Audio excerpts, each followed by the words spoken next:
নমস্কার বন্ধুরা, কেমন আছেন সবাই? আশা করি সবাই ভালো আছেন। অনেক দিন পরে ইথিক্যাল হ্যাকিংয়ের ছোট্ট আরও একটি ভিডিও নিয়ে চলে এসেছি আপনাদের সামনে। আজকে আমরা দেখব কালি লিনাক্সের আইপি আপনি কী করে চেঞ্জ করতে পারেন। এটি খুবই সহজ বন্ধুরা। আমাদের ডিফল্ট কালি লিনাক্সের আইপি থাকে 10.0.2.15। এটি আমরা একবার চেক করে নেব। আমরা প্রথমে একটা টার্মিনাল এখান থেকে ওপেন করে নেব। এরপর এখানে আমরা আইপি দেখার জন্য কমেন্ট হচ্ছে IF config, আমরা সেই কমেন্টটি এখানে চালু করব IF 7FIG। এই হচ্ছে আমাদের ডিফল্ট আইপি 10.0.2.15, ঠিক আছে। এবার এই আইপিটাকে আমরা চেঞ্জ করব। তো এটাকে আমরা কী করে চেঞ্জ করতে পারি? আমরা প্রথমে এই যে উপরের দিকে ডিভাইস অপশন দেখতে পাচ্ছেন, এই ডিভাইসের উপরে ক্লিক করব। এখান থেকে নেটওয়ার্ক, এরপর ডান পাশে নেটওয়ার্ক সেটিং। এরপর এখানে যে দেখতে পাচ্ছেন নেট অপশন রয়েছে, এই নেটটাকে চেঞ্জ করে আমরা এখান থেকে ব্রিজ অ্যাডাপ্টার করে দেবো। ওকে, এরপরে এখানে আপনার চেঞ্জ করার কোনো দরকার নেই, এখানে যেটি আছে এটি থাকবে।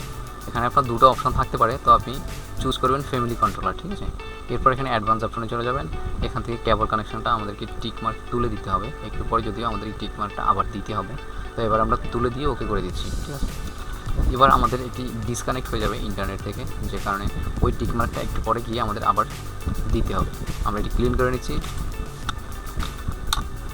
এবার যদি আমরা IF config কমেন্ট দেই তাহলে কিন্তু আমাদের এটি আসবে না, কারণ এখন আমরা নেটওয়ার্ক থেকে বিচ্ছিন্ন রয়েছে। দেখুন কীরকম আসে,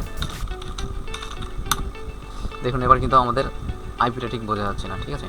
তো এটাকে ঠিক করতে হলে কী করতে হবে? আমাদেরকে আবার ডিভাইসে চলে যেতে হবে, এখান থেকে নেটওয়ার্কে, এখান থেকে নেটওয়ার্ক সেটিং, এরপর এখানে অ্যাডভান্সে যেতে হবে, এরপর এখানে কেবল কানেকশন টিক মার্ক দিয়ে ওকে করে দিতে হবে, ঠিক আছে। এখানে দেখুন নেটওয়ার্ক কানেকশন হলে পরে এটা অ্যাক্টিভ হয়ে যাবে, ঠিক আছে। এটা অ্যাক্টিভ হওয়ার পরে আমরা কমেন্টটা করবো, দেখুন অ্যাক্টিভ হয়ে গেল, ঠিক আছে। এবার আমরা স্ক্রিনটা ক্লিয়ার করে নিচ্ছি।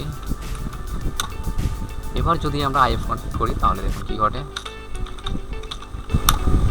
বুম, দেখতে পাচ্ছেন আমাদের কিন্তু আইপিটা চেঞ্জ হয়ে গেছে 192.168.0.103। এটি হচ্ছে আমাদের বর্তমান আইপি। আমাদের আগের আইপিটি ছিল 10.0.2.15।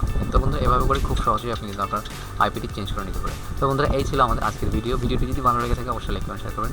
দেখা হবে নতুন কোনো ভিডিওতে। আর আপনি যদি আমার চ্যানেল নতুন হয়ে থাকেন প্লিজ সাবস্ক্রাইব করে সাথে থাকুন। নমস্কার সবাইকে।